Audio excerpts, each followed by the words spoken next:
Seziphinde zagadla futhi izikhukhula KwaZulu-Natali. Kubikwa ukuthi imvula enamandla ebiphelezelwa ukuduma kwezulu nezikhukhula ehlasele lengxenye eseningizimu yesifundazwe izolo ibe isilalisa uyaca kwadlula nemphefumulo.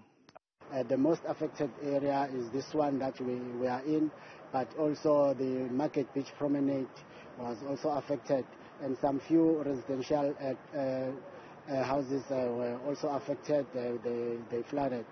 Abebehamba ngale moto emuke nomfula bakhishwe sebeshonile. Kholakala ukuthi umshayeli wayo ubengudokotela endaweni.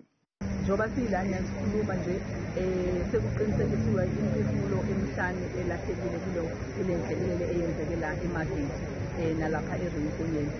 Siyazi ukuthi ke abawu4 bahaqwa amanzi badlule emhlabeni, kodwa oyedwa wabo ushawe ngombani wezulu eliduma kakhulu izolo ebusuku.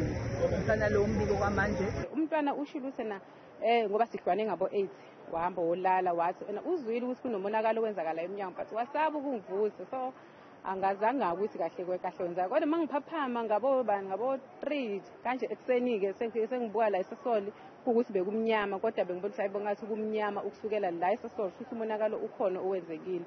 Iziphathimandla zithi-ke kusesekuseni ukuqagula inani lomonakalo, kodwa-ke ithimba lezokubhekana nezinhlekelele limngomumo njengoba kukhishwe isexwayiso esesigabeni sesihlanu sesimo sezulu esingesihle.